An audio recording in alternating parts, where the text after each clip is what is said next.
Well, it truly is my pleasure tonight to introduce Henry Rivera.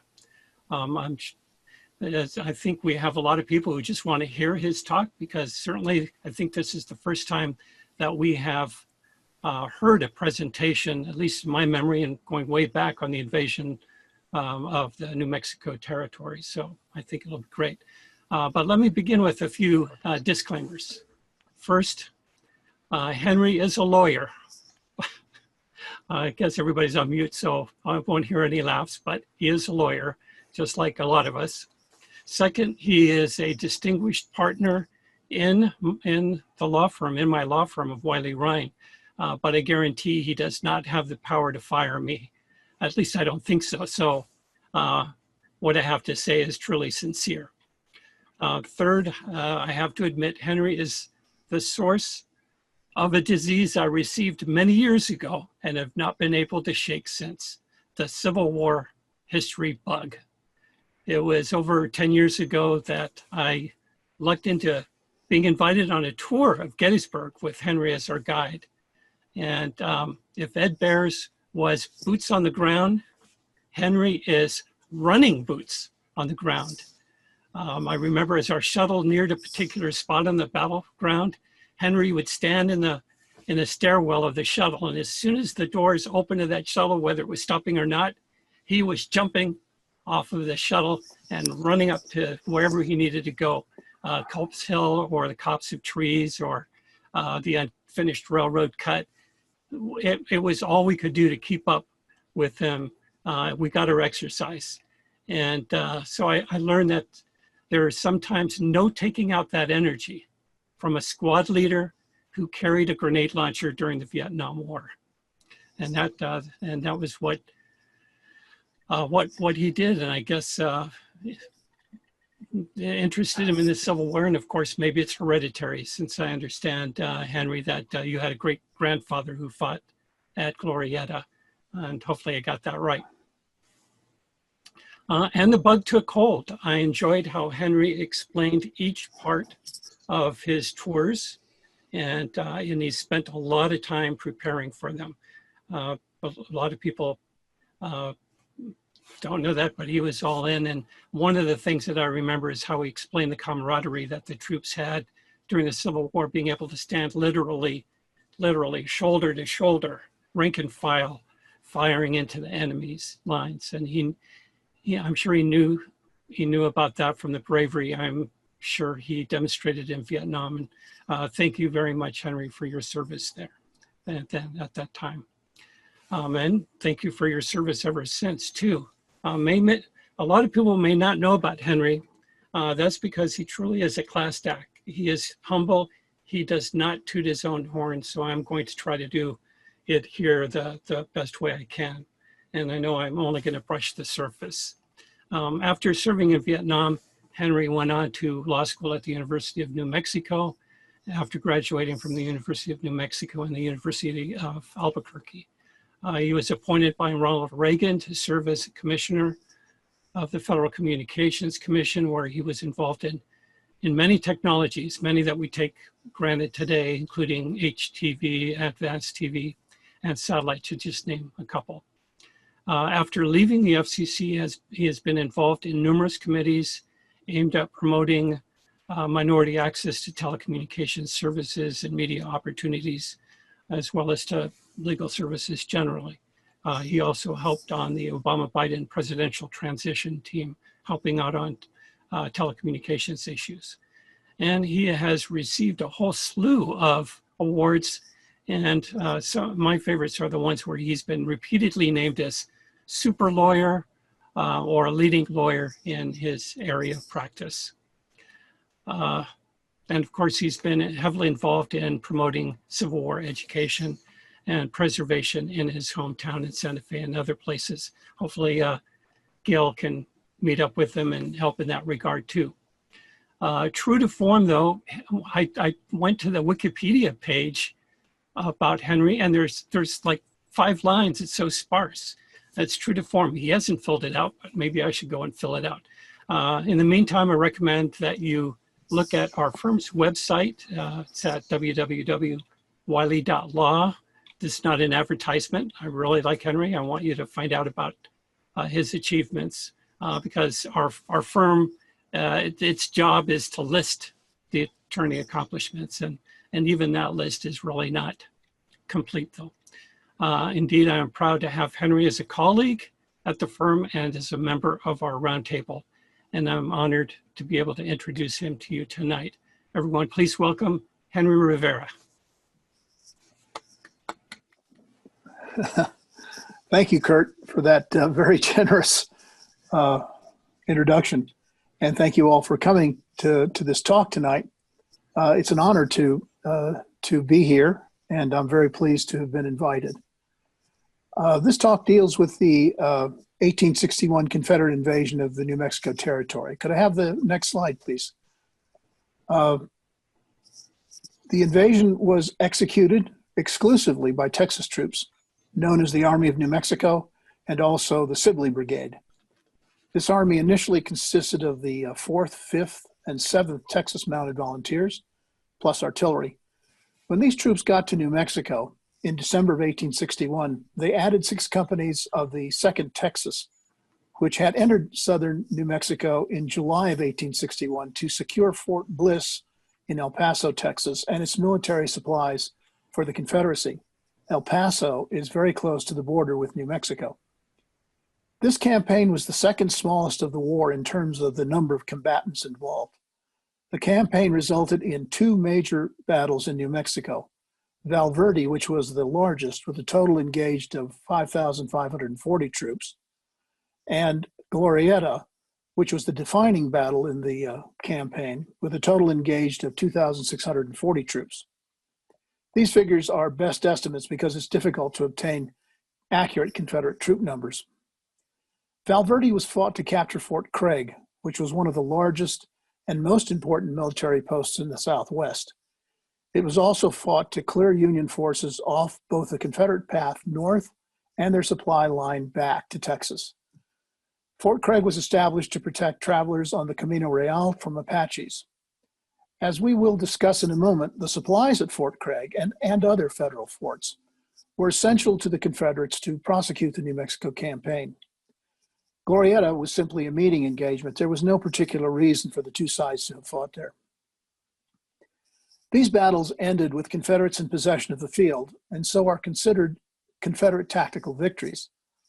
However, during the Battle of Glorieta, Union troops succeeded in getting in the Confederate rear and destroying all the wagons and their contents, and scattering the draft animals. The result was that the Confederates had no ammunition, food, or forage for the remaining animals, and no supplies with which to prosecute their campaign. Glorieta secured the western frontier for the Union and ended what was a bold venture for the Confederacy and one of great potential. Having accomplished nothing, the Confederates returned to Texas in April of 1862. They left almost 1,000 troops in New Mexico, in graves, hospitals, and POW camps. Just as a footnote, as Kurt mentioned, my great-grandfather, that's 3 greats, fought for the Union in both battles as a 2nd lieutenant in 3rd New Mexico Mounted Volunteer Infantry. His name was John Dalton. He was an Irishman born in County Meade, and he's buried in Santa Fe's Veteran Cemetery. Need to digress just for a moment to talk about the 1846-1848 war with Mexico.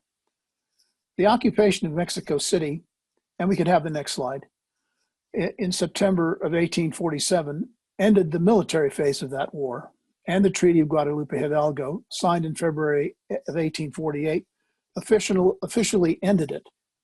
The treaty expanded the United States territory by 525,000 square miles, or 40%. 2 years after the Mexican War, the Compromise of 1850 created the New Mexico and Utah territories. The New Mexico territory was huge, encompassing today's New Mexico, Arizona, and parts of Nevada and Colorado. Can we have the next slide, please?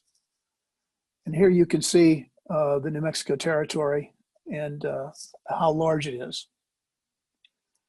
Now, turning back to our Civil War, I think it's fair to say that the war in the Southwest borderlands is the least understood part of the war. I've encountered serious students of the war who are very surprised to learn that several Civil War battles took place here. Tonight, I hope to shed a little light on the war in this part of the world, but I'm not going to focus on the military aspects of the invasion, including the battles that took place, but rather my focus is on why the invasion occurred, and in particular, why Jefferson Davis, President of the Confederacy, personally authorized it. And for purposes of our conversation, it's important to note he did personally authorize it. In other words, I'm going to try to get into Davis's head and to try to determine what was going on there when he gave the green light to the New Mexico campaign. The answer to this question of why Davis sanctioned this campaign is complex, involving the Mexican War, the Treaty of Guadalupe Hidalgo, the history of a thorny relationship between Texas and New Mexico, and the Compromise of 1850. And why should answering this question be of any interest? Because the New Mexico Territory in 1862 was a sparsely populated backwater with little or no resources for the Confederacy. Moreover, the newly formed Confederacy was about to be seriously engaged militarily with the federal government in the vastly more populated and important Eastern Theater in Trans-Mississippi. What possessed Jeff Davis to commit Confederate resources on a campaign to conquer and occupy New Mexico? In addition to organizing the Confederates' war effort, Davis had just moved the Confederacy's capital from Montgomery to Richmond in May and was in the midst of organizing his cabinet and the new government of the Confederacy, all of which is to say he had a lot on his plate. So why the New Mexico campaign? We can have the next slide. The Confederate soldier who conceived, organized, and executed the invasion was General Henry Hopkins Sibley. On December 20th, 1861, after his army had entered New Mexico, Sibley issued a proclamation taking possession of New Mexico in the name of the Confederate States. He called on the citizens of New Mexico to abandon their allegiance to the Union and to join the Confederacy, ominously warning that those who cooperate with the enemy will be treated accordingly and must be prepared to share their fate. Could we have the next slide, please? Here we have a picture of General Sibley. He was 44 at the time, had served as a major of dragoons in New Mexico, and briefly commanded at Fort Union, New Mexico, prior to the war. He had a reputation of being difficult, insubordinate, and impossible to deal with, and he was given to volcanic outbursts of anger. Fort Union was the strategic objective for the New Mexico campaign. It was the largest Union supply depot in the Southwest and the linchpin of defense on the Santa Fe Trail. Capturing Fort Union was essential to the success of the Confederate live-off-the-land element of the New Mexico campaign, which I'll get into in just a moment. Sibley resigned his commission in the Union Army to fight for the Confederacy in May of 1861. He was West Point, class of 1838, a Mexican War veteran, and inventor of the Sibley tent and stove, both of which were widely used by the Union Army during the Civil War. He was also a functional alcoholic, known behind his back as the walking whiskey keg, and one of the worst generals in the Confederate Army. He was not present on the field at either the Battle of Val Verde or Glorieta. Both battles were managed by subordinates. At Val Verde, it is said he was indisposed because he was drunk.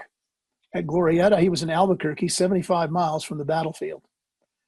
After the war, he went to Egypt and was a general in the Khedive of Egypt's army. By 1873, the Khedive, fed up with his drunken incompetence, dismissed him from the army. He returned to Fredericksburg, Virginia to live with his daughter. He died a penniless alcoholic and is buried in Fredericksburg's Confederate cemetery. However, the troops he raised were examples of the best volunteers answering the Southern call to arms during 1861, and with few exceptions, they became excellent soldiers during the New Mexico campaign. Next slide, please.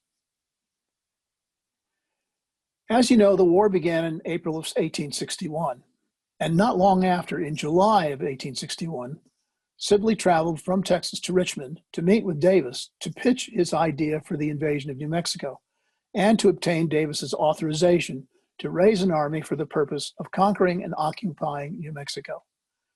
And Davis is very interested. In making his pitch, Sibley's task, therefore, is not to persuade Davis of the wisdom of conquering and occupying the New Mexico Territory. Rather, it is to convince him that it will be easy In other words, that Davis's investment of the South's scarce resources in the campaign would be slight compared to the substantial return he stood to gain. Sibley told Davis that he knew New Mexico well because he served there before the war and commanded at Fort Union, the most important federal post in the New Mexico Territory. What Sibley did not know is that since his time at Fort Union, the fort had been moved and redesigned. Sibley did not reach Fort Union, but had he would have been very surprised. Now, during his tour of duty in New Mexico, Sibley naturally acquired a great deal of information concerning New Mexico's resources, the condition of the federal army, the amount of military supplies located there, the attitude of the local population toward the Confederacy, and other pertinent information. He told Davis that the Southwest offered the Confederacy a gigantic recruiting ground. From its population of 86,000, New Mexico alone could field a small army. Sibley told Davis that there was much sympathy for the South among New Mexico's population.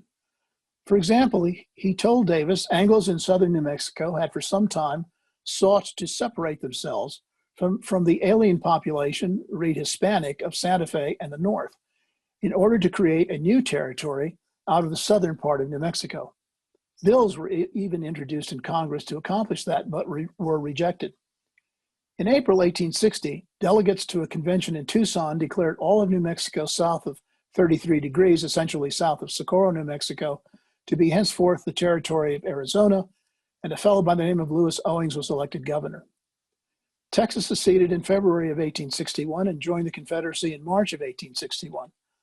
When Texas joined the Confederacy, southern New Mexico passed resolutions also joining the Confederacy.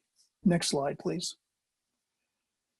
As I noted earlier, on July 25, 1861, Colonel John Baylor and the 2nd Texas moved into West Texas and southern New Mexico to take possession of Fort Bliss. They then occupied Mesilla, New Mexico without incident. On August 1, 1861, Baylor proclaimed all of New Mexico south of 33 degrees to be the Confederate territory of Arizona, appointed himself governor, and proclaimed Mesilla as his capital. Confederate Arizona is a very large area because it encompassed all the territory south of 33 degrees that lies between Texas and California. Next slide, please.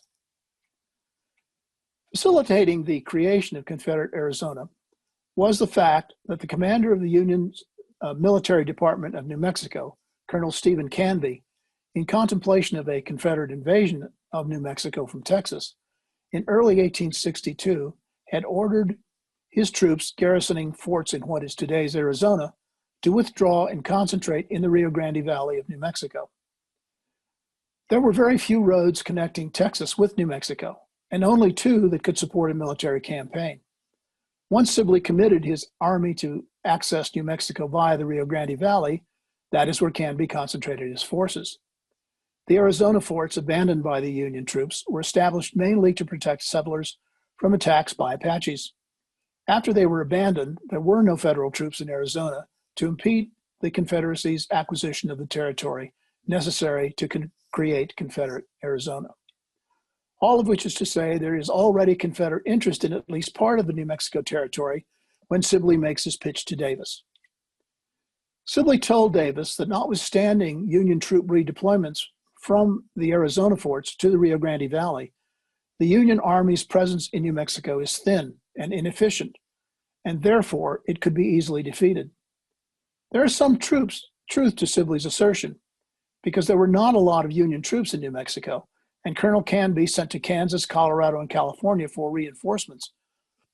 Moreover, many Union officers elected to fight for the Confederacy. Therefore, many Union troops in New Mexico were without officers, so that morale among Union troops was low. Therefore, Sibley believed the Union troops in New Mexico were vulnerable to a concerted effort by a fresh Confederate army. Next slide, please. Sibley also believed that the native New Mexico population would come to his aid, or at the very least, would not impede his mission. He was seriously mistaken about that, because the native New Mexico population remembered well prior attempts by Texas to acquire New Mexico, and saw this new invasion by Texas troops as just another attempt. It is worth noting that there was very little appreciation by the locals of the larger Civil War or its implications for New Mexico. But due to prior invasion attempts by Texans, there was a viscerally negative opinion of Texans, such that New Mexicans were willing to volunteer and fight against such an invasion. This negativity toward Texans was so pervasive among New Mexicans that Texans became a boogeyman that parents used to secure behavioral compliance from their children. The Texans will get you, those misbehaving were told. Next slide, please. Sibley's most persuasive selling point to Davis was that the Army of New Mexico could live off the land and would not need to be supplied by the Confederacy once it entered New Mexico. This is because Sibley believed he could easily capture key federal forts, including Fort Union, which, as I noted earlier, was essential to the success of his entire campaign, because it was the largest and best supplied federal outpost in New Mexico, and indeed the entire Southwest. At Fort Union, readily available would be supplies for his men, forage for his animals, and military hardware. Therefore, after being equipped and supplied in San Antonio, Texas, Sibley's army would obtain all other necessary war material from the defeated federal army. Hence, Sibley tells Davis his investment in the campaign would be small, but the potential returns huge. In addition to being mistaken about support from the local population, Sibley was also badly mistaken about the ability of his army to live off the land and off supplies at captured federal forts. His failure to appreciate this fact and properly deal with the logistics issues of food for his men, forage for his animals, and ammunition for his rifles and artillery doomed the campaign from the start. Next slide, please. Sibley also had much bigger plans for his New Mexico campaign that involved the entire West and Mexico. His ultimate goal was the conquest of California and the annexation of northern Mexico. He believed that after New Mexico had been occupied, his army, of course swelled by recruits, would move on to conquer California, its warm water ports, and its gold fields. Conquest of California would give the South a Pacific coastline of over 1,200 miles and the ports of Los Angeles and San Diego, which would break the blockade of rebel ports in the East, since the U.S. Navy in 1862 was barely capable of effectively blockading the South's eastern ports. Sibley also believed that once the conquest of California was accomplished, the Confederacy would open negotiations with Mexico to secure Chihuahua, Sonora, and Baja California, either by purchase or conquest. The resulting Confederate slave empire would extend the length of the continent and into Mexico. We know of Sibley's grand plan for the New Mexico campaign because one of his officers, Trevanian Teal, stated this was indeed Sibley's vision revealed to him by Sibley in a private conversation. Did Sibley share his grandiose vision for the New Mexico campaign with President Davis? And if so, did Davis buy into it? We don't know. There's no record that he did. And Davis's orders to Sibley do not indicate this larger vision. The orders are brief and read, "Sir, in view of your recent service in New Mexico and knowledge of that country and the people, the President has entrusted you with the important duty of driving the federal troops from that department, at the same time securing all the arms, supplies, and materials of war." The New Mexico campaign is the only Confederate campaign whose intent was to conquer and occupy Union territory, and is one of the few winter campaigns. It can get very cold in the mountains in March, where Glorieta was fought. The elevation there is about 7,400 feet. As to that part of Sibley's vision having to do with the annexation of parts of Mexico, we do know that Richmond was not interested, at least while the Civil War was in progress. So we can have the next slide, please. So let's be honest. This vision for the New Mexico campaign, promoted by a functional alcoholic, seems pretty harebrained, particularly in view of the fact that the Confederacy was already engaged in the war and was about to be even more engaged. Recall that First Bull Run was fought in July of 1861. Fort Donelson would fall in February of 1862. McClellan's Peninsula campaign would begin on March 23rd, and the Battle of Shiloh was looming in April. Assuming David was not interested in pursuing Sibley's vision, is it reasonable to assume that Richmond would be content simply to occupy New Mexico for the remainder of the war? Well, maybe. But note that with the fall of New Mexico, the way to California would apparently be open, and a move toward California would be the likely next step for either Sibley's or some other Confederate troops. And it needs to be said that had Sibley achieved his vision for the campaign, the impact on the war would have been immense. The total land area controlled by the Confederacy would have doubled. The Confederacy would have access to gold and silver to purchase arms and ammunition, and it might have caused Britain and France to recognize the South. That said, assuming a favorable outcome to the New Mexico campaign, could Sibley have moved on to conquer and occupy California? I think not. Given the formation of what became known as the California Column under the command of General James Carleton of Bosque Redondo fame, and the movement of that column from California to New Mexico in 1861 to support the Union efforts against Sibley, the California Column arrived in New Mexico too late to have any impact on Sibley's Army of New Mexico. I believe that Davis would indeed have been content simply to bring New Mexico into the Confederacy and not to move on California. Next slide, please. To examine this thesis, we need to begin by examining Texas' attitude towards New Mexico in 1840. That was the year of the first invasion of New Mexico by the then Republic of Texas. At that time, New Mexico was part of Mexico. The 1840 invasion was unsuccessful. What prompted Texas to invade New Mexico? The answer is trade along the Santa Fe Trail was worth millions each year, and Texas wanted to tax it. Texas was burdened by a $10 million debt equal to approximately $314 million in today's dollars as a result of its 1836 War of Independence with Mexico, and it was searching for revenue sources to pay off that debt. The trail did not go through Texas, so it occurred to Texas that it could acquire the trail by acquiring New Mexico, of course, home to Santa Fe and the end of the trail. The following year, the Republic of Texas tried again to acquire New Mexico and the trail in another failed invasion attempt. Members of the 1841 Texas Expeditionary Force were captured by the Mexican Army and sent to Mexico in chains. Many Texans who joined Sibley's 1861 invasion of New Mexico remembered the ignominy suffered by these captives and harbored a grudge against New Mexico because of it. In 1845, Texas was admitted to the Union as a slave state, and in a repeat effort to gain access to the trade flowing along the Santa Fe Trail, claimed the Rio Grande as its southern and western borders and a strip north to what is today Montana's southern border. Can we have the next slide, please?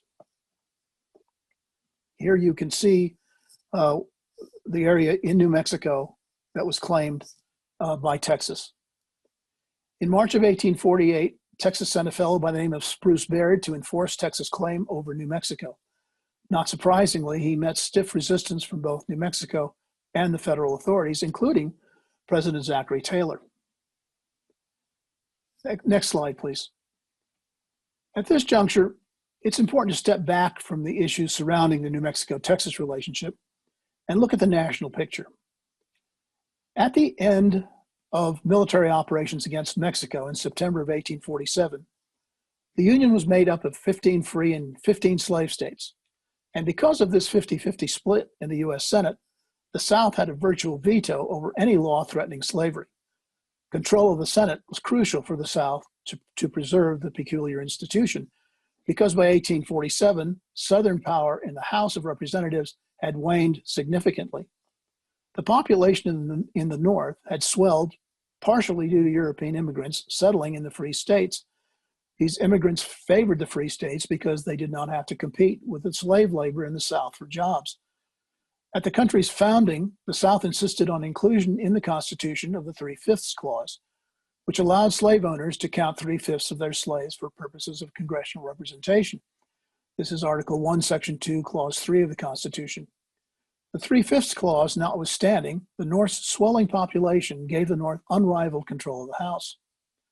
Tying the South's need to control the Senate to post-Mexican War New Mexico, if any of the territory obtained from Mexico after the war, referred to as the Mexican Cession, entered the Union as a free state, of course, the South's ability to veto anti-slavery laws in the Senate ceases. The South's fear in this regard are well-founded because the Wilmot Proviso, passed twice in the House after the Mexican War, prohibited slavery in the entire Mexican cession. Of course, the terms of the Wilmot Proviso were never passed in the Senate, but it represented a dire warning of what the South would face if it ever lost the 50-50 Senate split. The South adopted a simple strategy to maintain the 50-50 split in the Senate: admit no new states from the Mexican cession. The problem with this strategy is in the January of 1848, gold is discovered in California. This is a game changer because with the withdrawal of Mexico from California after the war, there's practically speaking no government or law in California, which means there's no way to protect property rights, including mining claims. Discovery of gold made it imperative that California be admitted as a state so that U.S. law could be established and property rights, including mining claims, could be protected. Problem for the South was that California wanted to join the Union as a free state, thus ending the 50-50 split in the Senate. The Southern states decide they were willing to admit California as a free state, so long as they got something substantial in return. This gives rise to the Compromise of 1850, which, as I mentioned above, created the New Mexico and Utah territories and admitted California as a free state. In exchange, the South got a more stringent fugitive slave law, popular sovereignty, which gave the people in New Mexico and Utah territories the right to decide if they would be free or slave, as opposed to Congress making that decision. And importantly, for our investigation of why Jefferson Davis was keen on Confederate control of New Mexico, the Texas boundary question, including its claims on the New Mexico territory, was settled. Texas gave up its claim to the New Mexico territory in exchange for assumption by the federal government of its debt. This was an enormous win for Texas because, as I mentioned earlier, it had a $10 million debt as a result of its war of independence with Mexico. Could we have the next slide, please? The Compromise of 1850 was adopted in September. Now, backing up a few months to July of 1850, President Taylor died, and his vice president, Millard Fillmore, assumed the presidency. Fillmore told Texas that, like Taylor, he was prepared to send U.S. troops to New Mexico to defend the integrity of its territorial boundaries if Texas troops invaded New Mexico for purposes of enforcing its Rio Grande border claims. Many southern states lined up behind Texas and vowed to support its claims on New Mexico territory, including sending troops to do so. Why?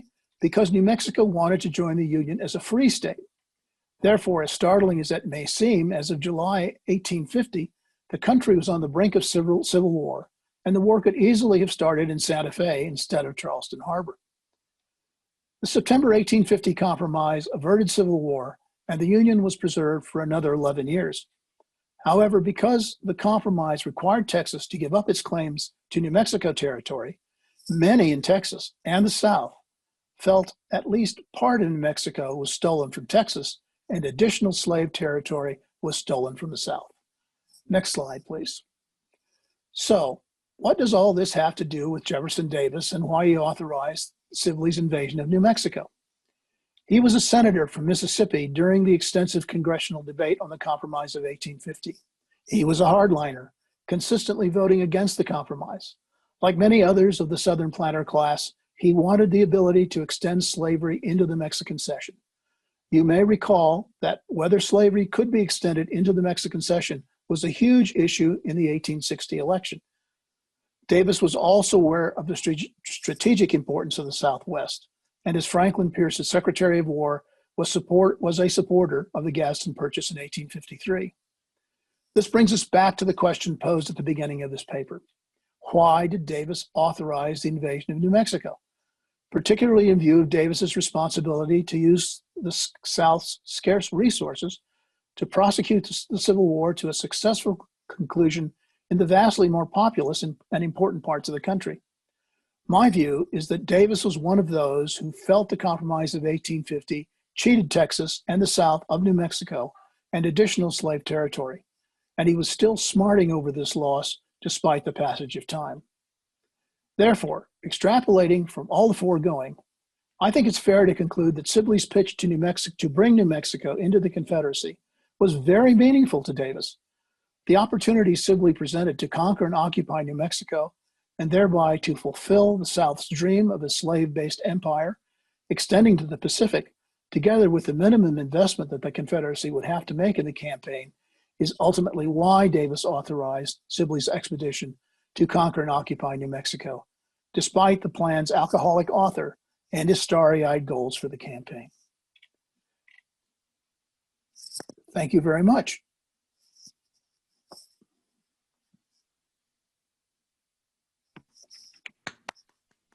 And we do have some references, 3 pages of references, and we will post those on the YouTube site for folks who would like to see some of the materials. If you have any questions, just go ahead and put them in the chat. I don't see any that were put up there, so maybe I'll start with the first one. And then if somebody has a question, go ahead and unmute yourself and go ahead and ask Henry. Henry, thank you very much for a great presentation. I have to admit, I'm one of those persons who would have failed that test on what happened during the Civil War in that area.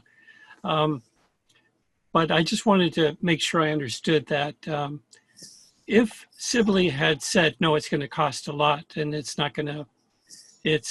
going to be a big investment and possibly not be successful, would he have still told Sibley to go ahead? Well, I guess your guess is as good as mine. I don't know. I sort of doubt it, given the fact that, as I mentioned earlier, Davis was facing this potentially bloody war with the South. He had a lot on its plate already, and I think the fact that Sibley, who, let's not forget, was supposedly the expert in this on this territory, was telling him he could do this with not too many resources from the Confederacy. I think that was the deciding factor. Thank you. Dave Saylor, you have a question? Yeah, it was a great talk, Henry. Really learned a lot. Well, thank you. I'm not surprised. I knew you do a fabulous job. You really know this. You know this stuff cold. Was it possible that Davis was thinking ahead? You know, assuming that he was going to be successful and the South was indeed going to become independent. Was he thinking ahead to building a railroad route to the West Coast? And he would need New Mexico to be part of that.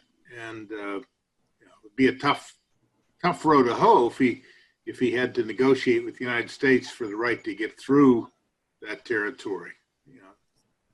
Yeah, I think that would be part and parcel of the whole notion of, this slave-based empire stretching from coast to coast. I think railroad would be the logical thing for him to think about doing. It was really the only way to get from the East Coast to the West Coast, because there really aren't any rivers. I suppose you could use some of the ports on the Gulf and then take a railroad from someplace on the Gulf Coast to California. But otherwise, I think you'd have to seriously consider rail as a means of getting from point A to point B. I think you're right. Thanks. We have a question from Gail, but before I have you speak, Gail, I want to mention, I guess Virginia Sanchez is from New Mexico and has joined us, and Tucker gave us a quote here. He said, as a native New Mexican, we always say New Mexico is far from heaven, but goddamn close to Texas. Right. And he thanked you for your talk. But go ahead, Gail, you had a good question there. Yeah, Henry, and thank you for a great talk. There's an awful lot of New Mexicans who I know are angry that the state was accepted into the Union so late, 1912, when they actually had the people to be accepted much earlier. So what you're saying today is that part of the reason it was its entry was postponed was because it wanted to enter as a free state in 1850. Did that continue, do you think? Did that continue to keep New Mexico, for some reason, out of the Union, as out of the state, as a territory, not a state? No, because shortly after this period, in 1861-62, New Mexico changed its mind and wanted to enter as a slave state. It flip-flopped. It flip-flopped a couple of times because it was trying to anticipate where the Congress was going or where the country was going, and whichever way the wind was blowing, free or slave, that's what they were. That's the way they would go in order to promote their chances of becoming a state. Okay. There's a lot of other reasons that that New Mexico was kept out. First of all, there was the bulk of the people here were Roman Catholics, and that was not a good thing from the point of view of people in Washington. The people here were brown people, so that was not a good thing from the perspective of the people in Washington.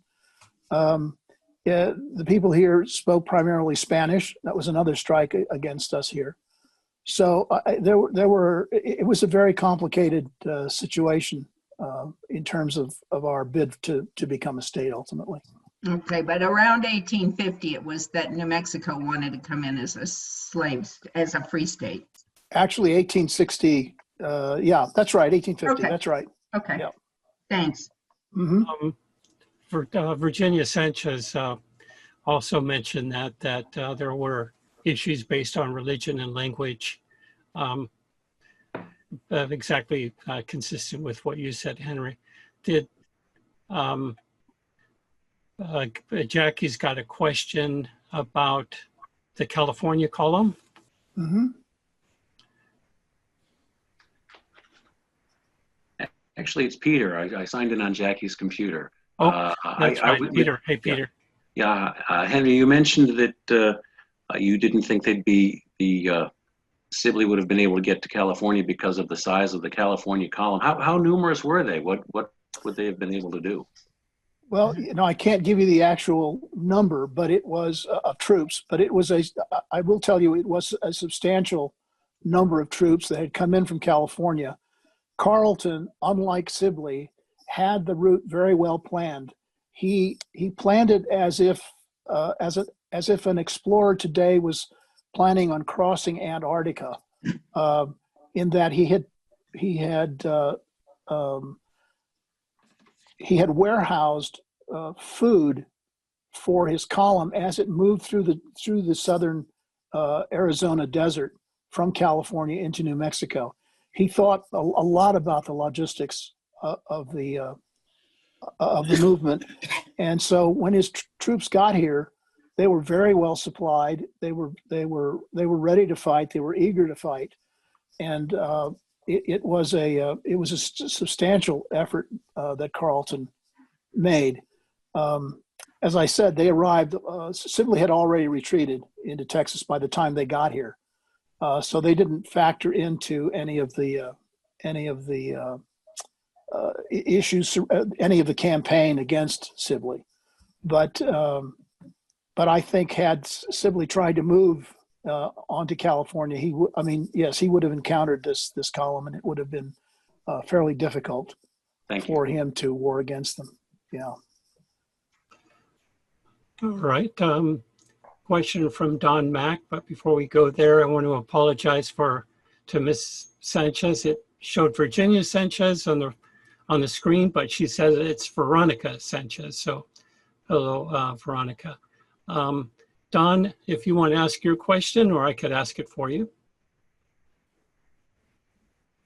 Yes, I was just curious. If there was significant recruiting of local Native Americans into the Union Army for defense of New Mexico to counter Sibley's invasion. No, there were not. There has been, since the Spaniards have been here since 1598, and the Pueblos revolted in 1680. 1698, the Spaniards came back, and while I gave you all that background, is that the Spanish fairly well integrated with the Pueblo Native Americans and intermarried with them fairly extensively. So while there was no, while the Pueblos continued to have their own villages and society and so forth, there was a tremendous amount of integration with the Spanish population, and so there were a lot of people, local natives, who would consider themselves as Mexicans or Spaniards, who had a tremendous amount of Indian blood in them. So while there was no specific recruitment of Indians specifically, the locals had a lot of Indian blood in them. So there were some Indians who did fight, but sort of under the guise of being either Mexicans or Spaniards. Oh, that's interesting. Thank you very much. Sure. I know that. Debbie Jackson has a question. Debbie, are you able to? Yeah, there you go. yeah, I can unmute and ask it. Essentially, it's I saw this 5-star badge in the 1850s, and it looks just like a sheriff's badge from today. And then you can see inscribed in there, it's got slave catcher, which gave me the impression that that was a very aggressive and very serious thing to do there in Texas, to have the whole Texas Rangers set up for that. I didn't know if you knew if that was the same kind of intensity for slave catching in the whole metro area, in the whole southwest area, or was this specific to Texas? Just what was going on with that? There were very few slaves in New Mexico during this period. I mean, that was the whole object of what the Confederacy was interested in doing, and the South was interested in doing, was expanding slavery into this area. So I would think that most of the slave catching that was going on, that you're referring to, was more than likely confined to the Texas area. We have a contemporary question from Jim, but let me do a rewind. Now I see that Virginia Sanchez is indeed Virginia Sanchez. Someone had said it was Veronica, but that is incorrect. So Virginia, I take it back. Let's do a rewind. But Jim, go ahead with your question.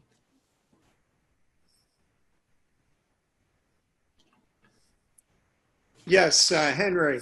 I was wondering if you could talk briefly about the origin of the Bataan Death March reenactment in New Mexico, which is held every year.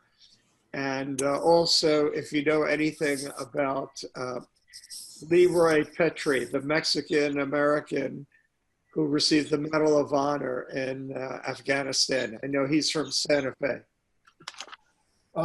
Right. Let me answer the second question first. I know very little about Mr. Petrie, so I really can't speak to him. And with regard to the Bataan Death March, the reason that is observed here is that the New Mexico National Guard was in Bataan, and we have or had many New Mexicans who were on the Death March. So that's why it's observed here.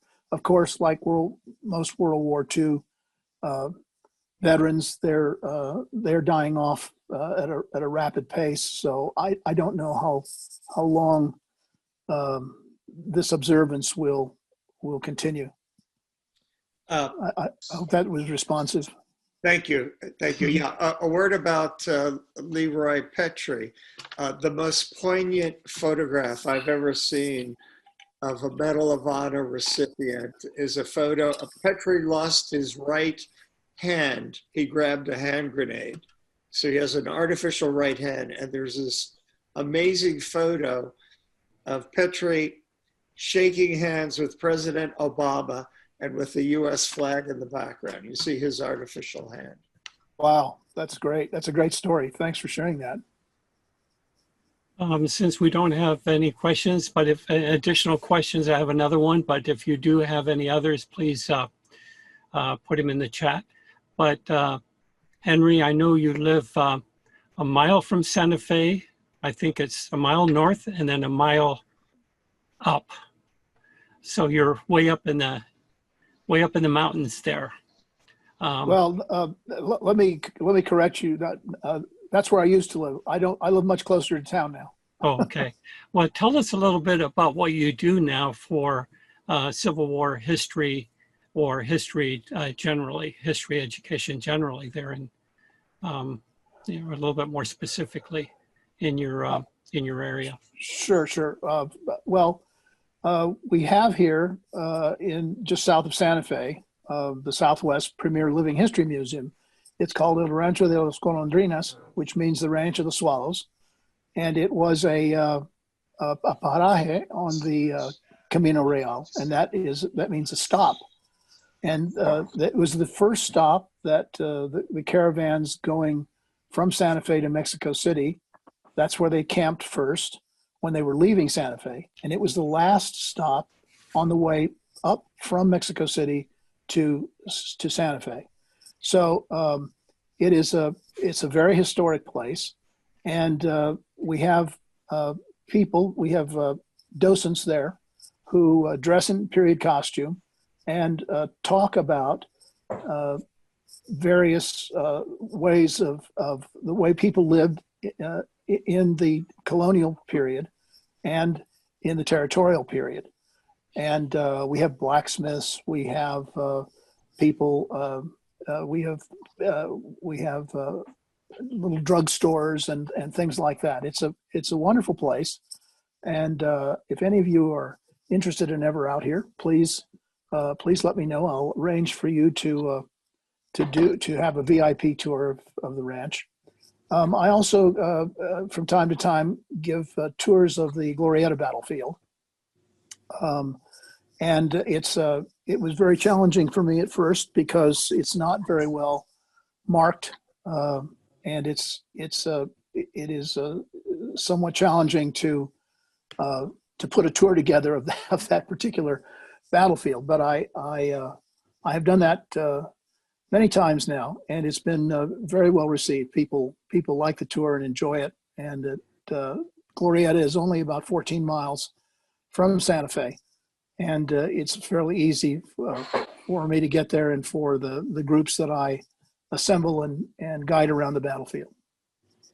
Especially if we can do it on horseback, but I guess we don't have to. Sherry Stevenson has a question. Sherry, do you want to ask it?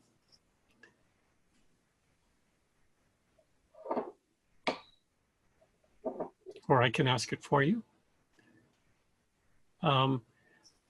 Okay, go ahead and ask it for me. No, go ahead. Go ahead. All right.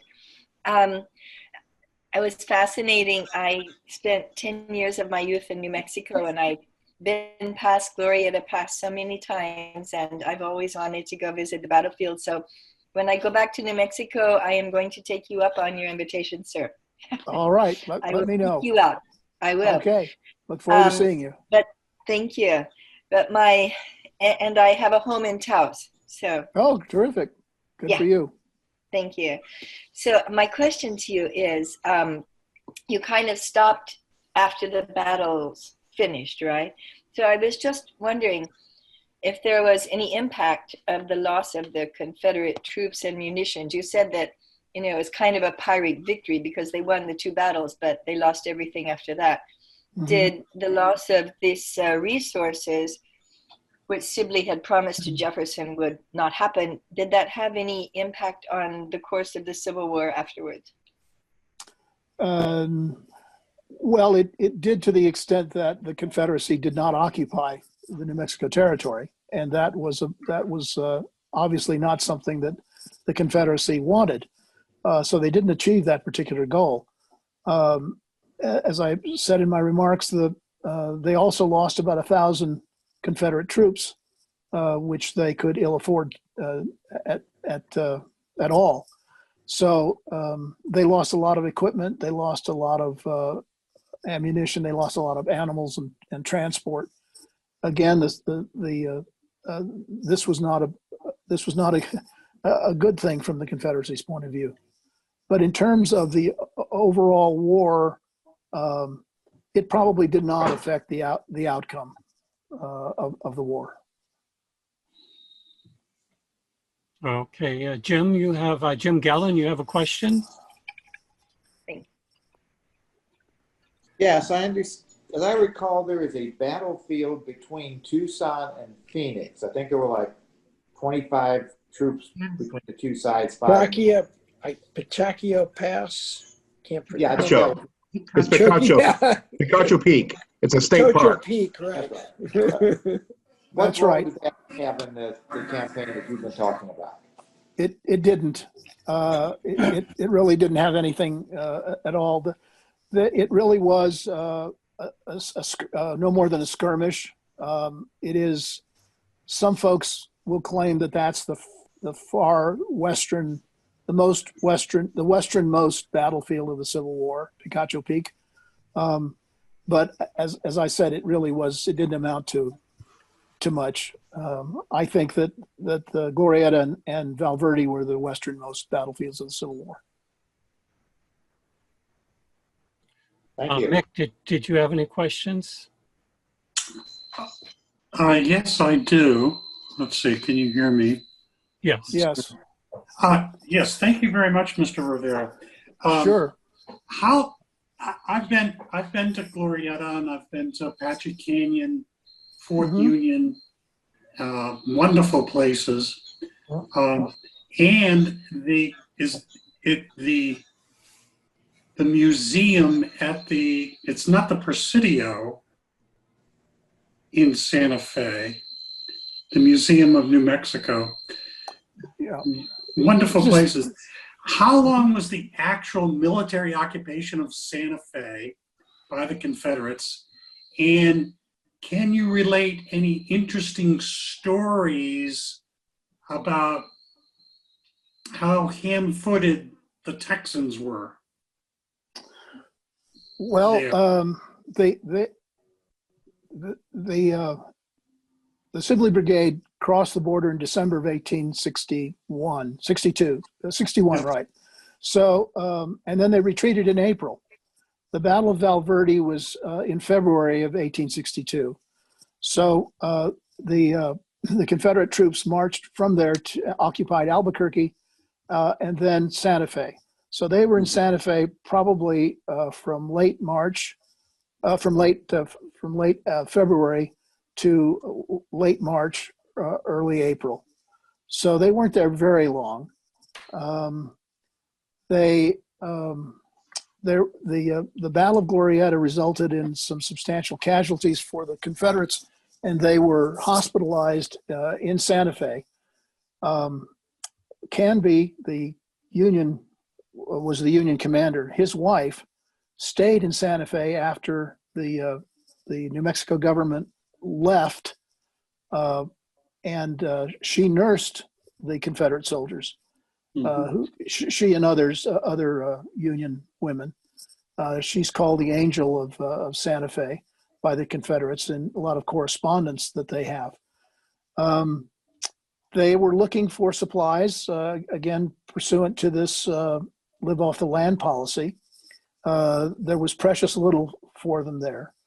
And again, the Union wives who remained there fed them and nursed them, and along with the Confederate doctors that were surgeons that were there.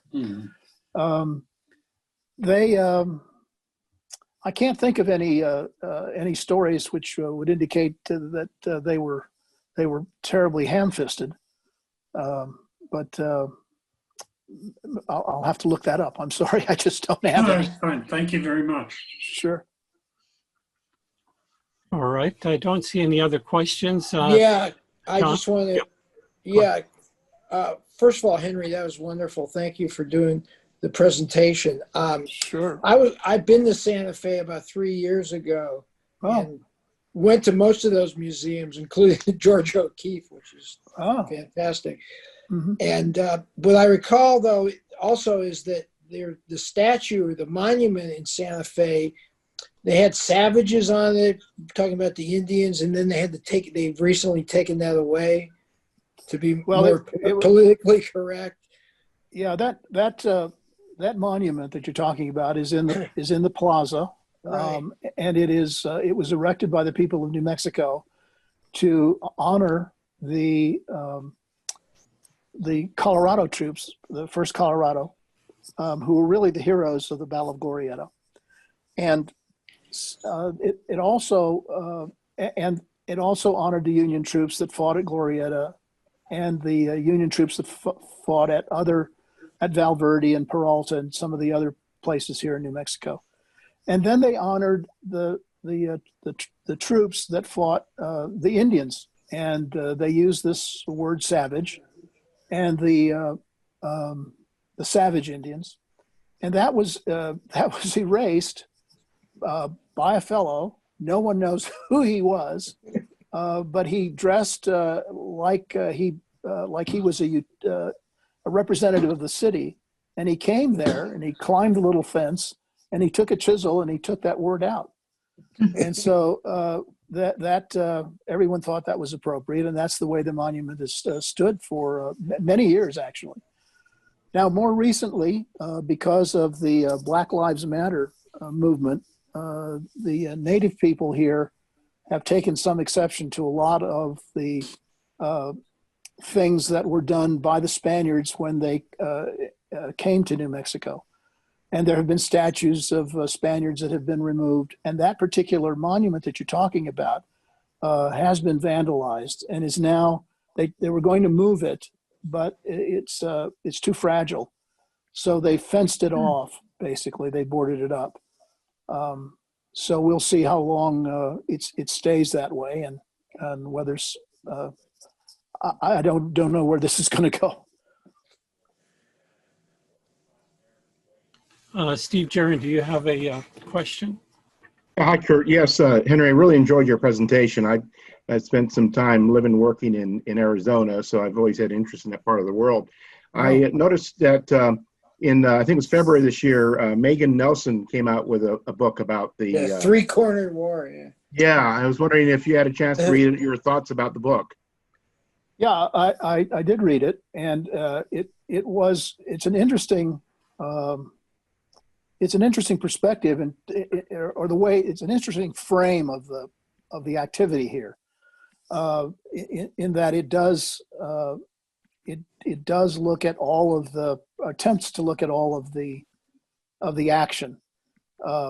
It does take a lot of I mean, some of the personalities that she gets involved with or describes, I thought were very interesting, and so I did learn some things about the book. But if you're looking for a book about the battles, or if you're looking for a book about the campaigns here, I wouldn't go there. I cite her in the list of references here. It's a good 10,000 foot kind of view of what happened here. She is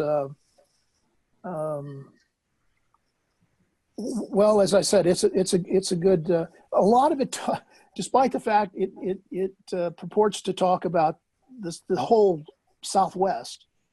A lot of the book talks about New Mexico because that's where all the action was. That's where the battles took place primarily, and so forth. So it's interesting from that perspective. But as you're right, it's a brand new book. She just came out. Last Came out year, in February. Yeah.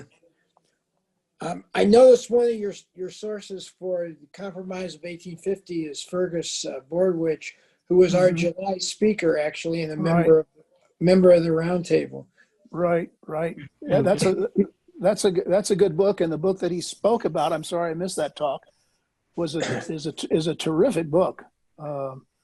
And I don't know how many of you read that book that he talked about, but it's Talking really, about really good book. Congress, yeah. Yeah, Congress at War. It's really good. Right. But this one, if you want to learn about the Compromise of 1850, this Bordewich book about America's Great Debate is first rate. Mm-hmm. And by the way, we have some lectures on our website. We have his discussion of, I think, the Compromise of 1850, but we have some others as well. And the one that he gave in July, we will be posting fairly soon on YouTube, and it'll be accessible from our website. There will be a link there. Thanks to Paul Mazuka and John Ciccone. Another book that was Virginia Sanchez mentioned was the biography of Rafael Chacon. Mm-hmm. Virginia, do you want to ask anything about it? She says it's a good history from the Hispano perspective. Yes, it is. It is a good history. Well, in the interest of getting everybody to the debate, I think we can go ahead and wrap it up here. I do want to apologize. Don, Sebastian, I see you're there. I hope you were later than when we did the pledge, because if I had seen you there, I would have had you do it, as is our tradition. But John filled in, and thank you, John, for filling in on that.